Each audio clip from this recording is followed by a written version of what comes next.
Life for me growing up was real difficult.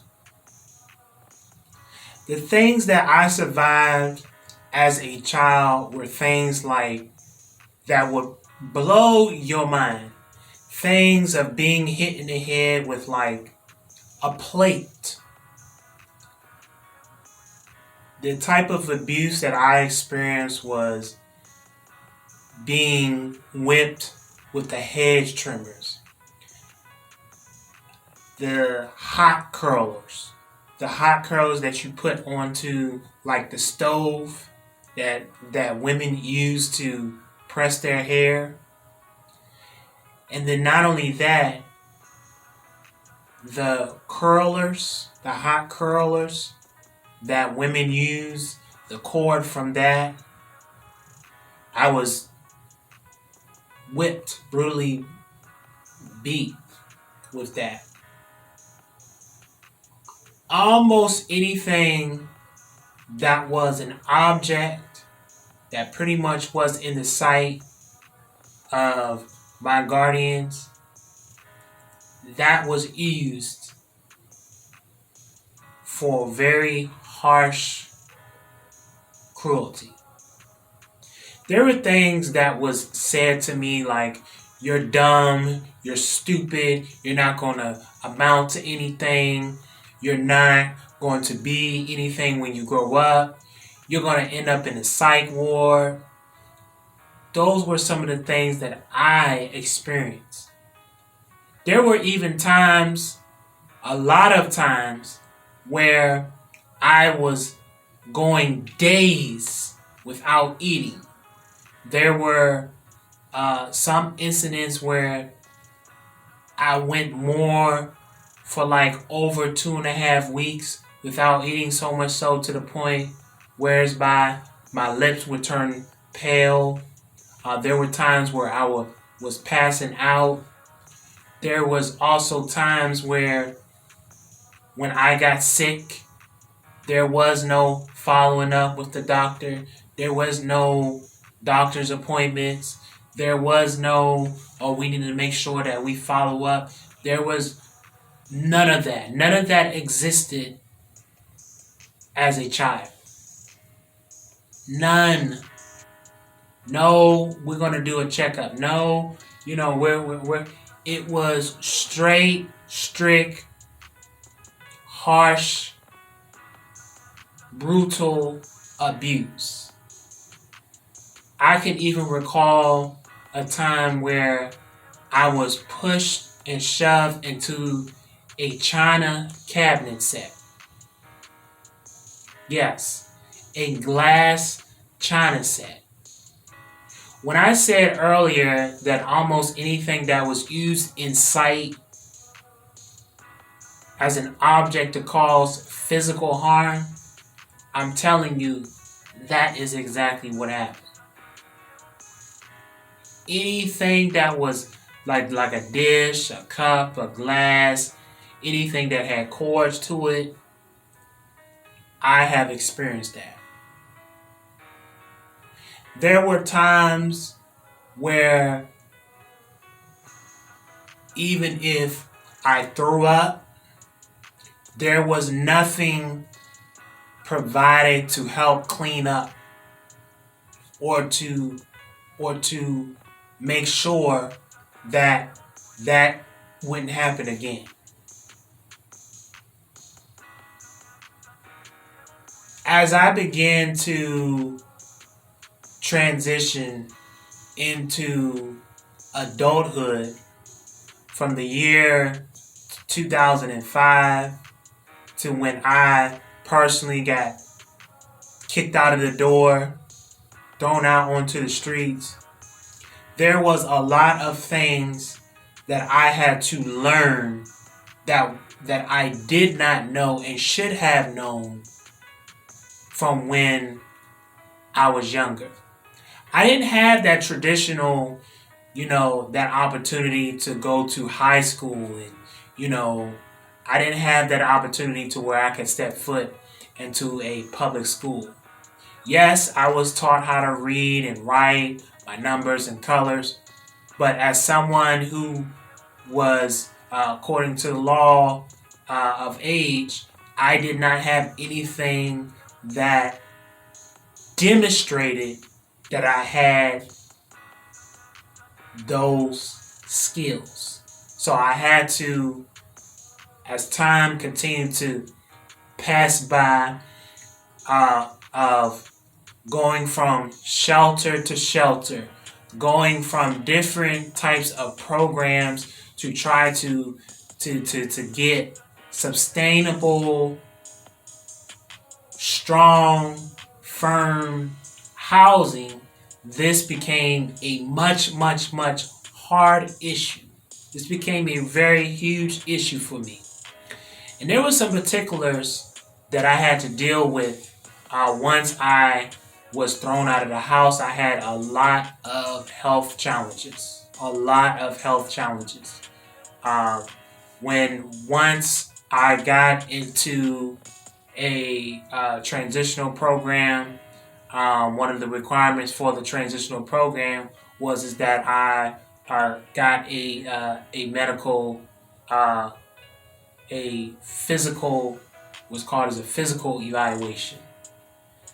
Back in '05, once I got checked out by a medical doctor, the health professionals was left with so much shock and heartbroken because of some of the issues that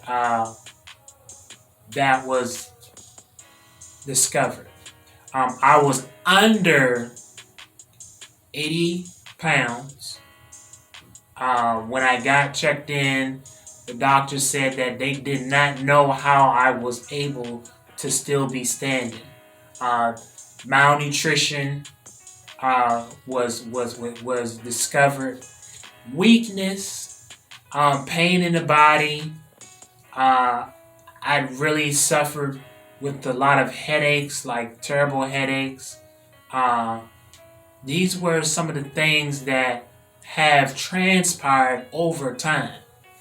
Um, Even prior to me finding housing, uh, it was really challenging for me because I was not fully equipped with the proper credentials to be able to successfully have a start to life. So before I actually got into a substantial transitional program, I went from shelter to shelter, mission to mission, and before I was even able to get into a shelter and before I was able to get into a mission, I stayed in abandoned houses. I stayed in abandoned buildings. Uh, I stayed in abandoned bus stops. I slept at train stations. I pretty much did anything that I could to find some type of shelter to stay out of the elements. And that meant that the elements that were, rain, snow, sleet, shine, you name it. One of the things what some people don't often understand is that some of these conditions in the shelters, they're not always up to par. Um, I remember at once upon a time that I stayed at the Baltimore Rescue Mission, and the food was not fresh. Um, because I stayed there for a little bit of time, I happened to get food poisoning from eating the food that they had. It was a soup. It was a soup, and I had got real sick once upon eating it. Um, Now they do things a little bit different and make sure that the food is fresh, well maintained. But that was one experience that I remember. I also remember an experience of being in DC shelter where someone who was young, fairly young, being in such a population of different men from different walks of life, and someone who's being young, I really had to build my social skills up and really adapting to, trying to adjust to life. That really became a barrier, which most people don't know. Um, when you go to these shelters, you're not necessarily going to somewhere that is squeaky clean. You're not necessarily going to a shelter where there is fresh food. You're not necessarily going to a shelter where you are getting the necessary supportive services due to either being overstaffed or what have you may. But these things that I just mentioned are some of the things that we all have to think about and not just be on the outside looking in. I experienced homelessness on and off, not just sleeping on somebody's couch, but I had been in and out of different shelters, trying to find my way in life, trying to, get my education as it relates to getting my high school diploma, getting the literacy, getting the knowledge that was needed for me to matriculate well in society so that I could be successful. Uh, I remember a couple of times when one shelter that I stayed in, I got jumped. I got jumped by a group of guys um, because of my condition, the way that I looked. My body frame was frail. You know, this was some of the things that I experienced while I was trying to, make a path and make a way for myself. Um, a couple of times I have been in and out in the DMV. It's a program called the Warm Nights. It's a program called the Safe Nights. A couple of times uh, after getting employment, uh, I rented a room. And sometimes even me renting rooms was not the best of the situations. I can recall one time where I was paying like $500, but I was sleeping on the couch. I remember a couple of times, um, you know, these were conditions that was not always as healthy. They were not always a situation whereby it was a climate or environment that was conducive for one to be able to matriculate successfully. Earlier, I had talked about how I didn't have the traditional schooling experience. I didn't have the prom. I didn't have that prom date. I didn't have that high school crush.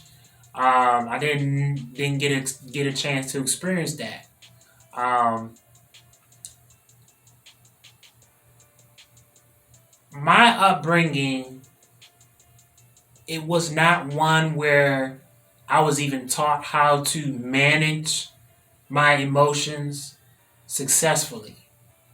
You know, I think that is something uh, that definitely impacted me.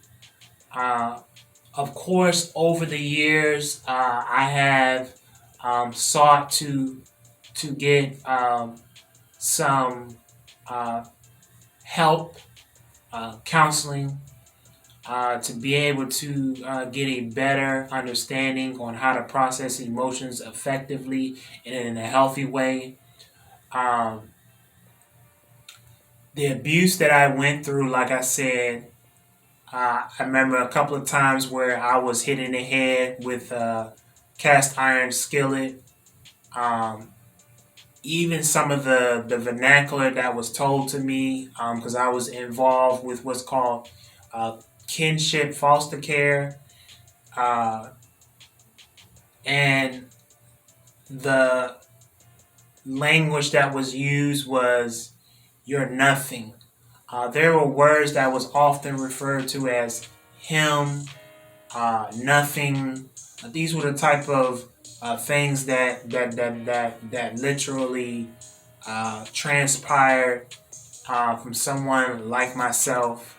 Um, like I said, when I was put out, I was faced with lots of different health challenges.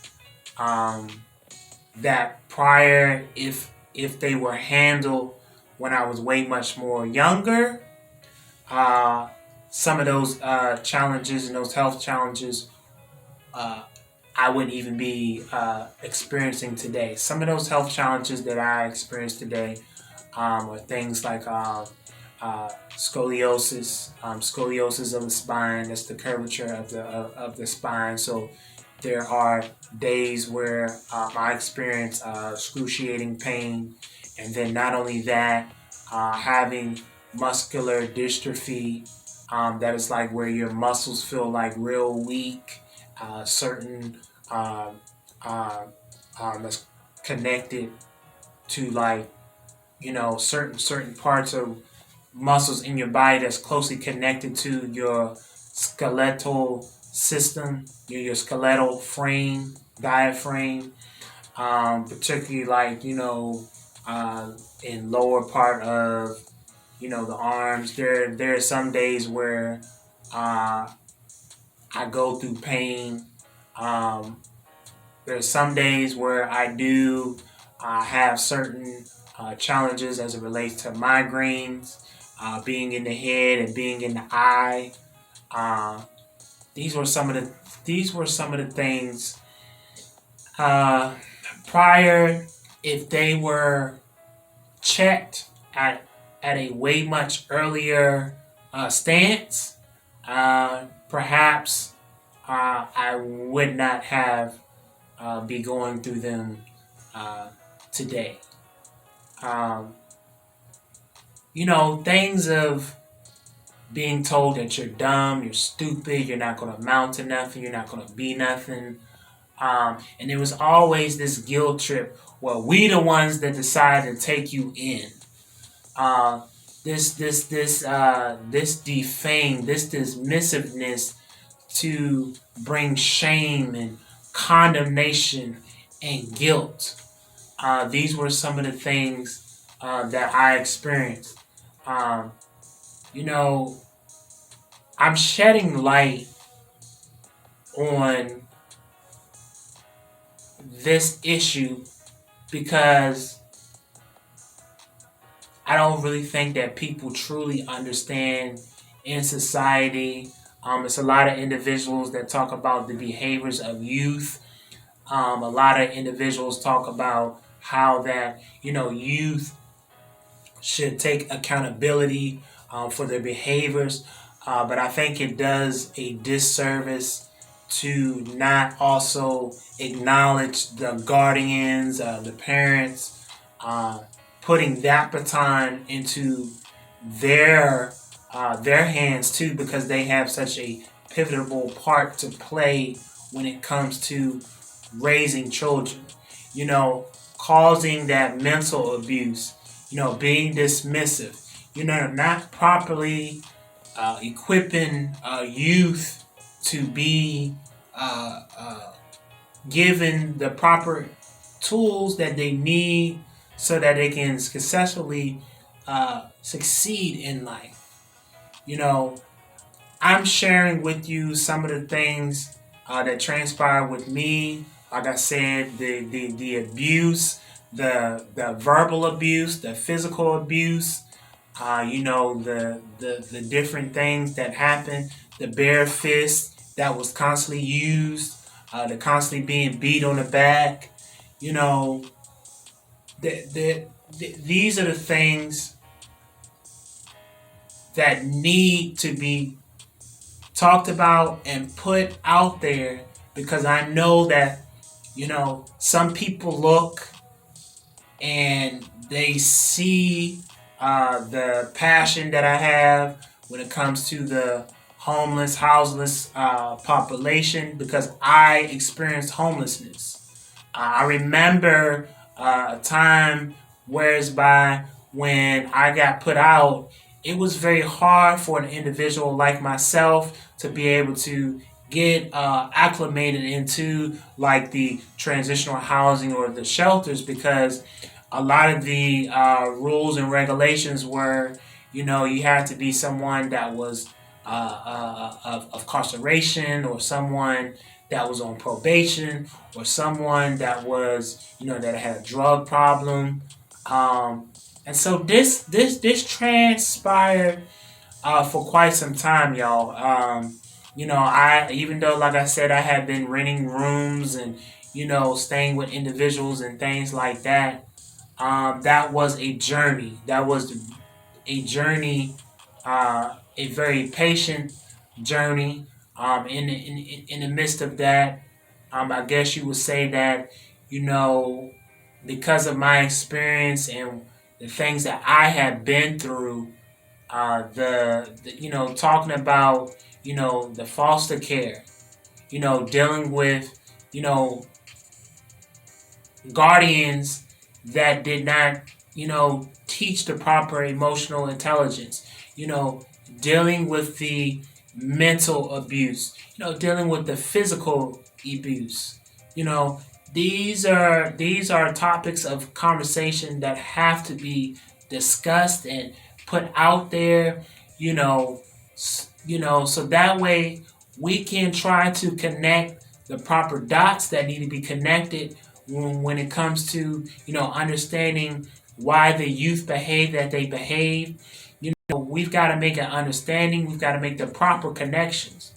You know, if a child has experienced abuse and they are not provided with the necessary tools to help them to recover, to rehabilitate successfully, then what happens is they, in tune, can exuberate those things that was done unto them, and you can begin to see what they've been through, their cry of response, of asking for help, is manifested and demonstrated in ways that are not necessarily healthy.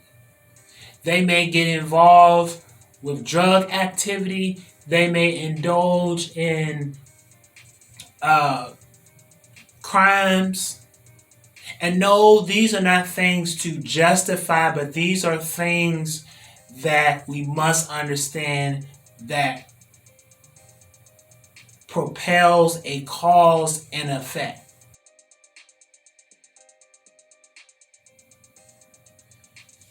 Well, I'm going to answer that question real easy. If I could go back in time, would I change my situation? My answer is very simple. No. The reason why I say no is because I feel that the things that I have been through as far as homelessness, as far as, being put out onto the streets, uh, not being properly educated, uh, you know, uh, the abuse that I went through, I believe that today, in the year 2021, that my passion and my drive would not be as strong as it is.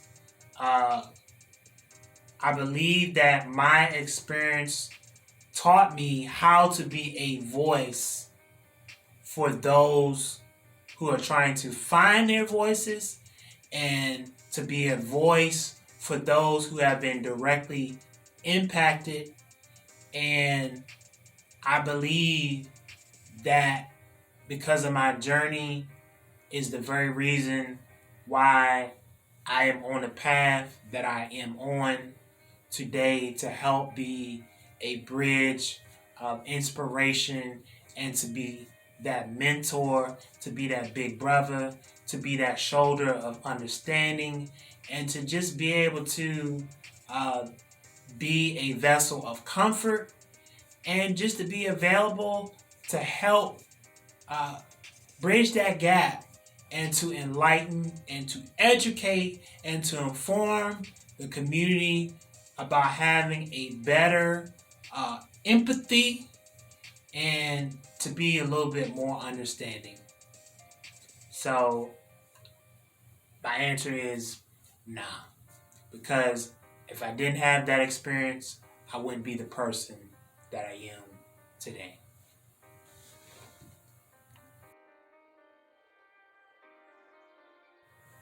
What is my message for today that I will be able to give to the people in society? I would say this: no pain, no gain. But I will also say this too: if you keep pressing, your pressing forward is going to build your endurance. And no, endurance does not feel good. However, your endurance is a key to unlocking the stamina that you have on the inside of you, and it's a key to knowing what you're made of.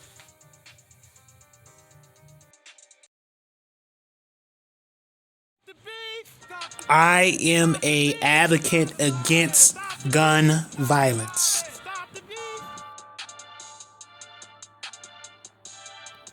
I am someone that loves giving back to the community and creating any type of change that I can. I'm also a voice for the people, a homeless advocate, as well as a motivational speaker. Judge you. And why they judge you? You know why they come up with assumptions? Why they try to belittle you? Why they speak down on you? It's because individuals can see your potential. And then sometimes when people speak ill will of you, they're being ill-advised. And they're being ill-advised by the enemy because they're not educated. See, when a person's educated, they move and do things differently. These are thoughts and perspective from yours truly, your boy, Mr. Uncut. Peace. I'm also a content creator, the owner of Uncut Live Productions, hottest YouTube show, advocate, minister of the gospel.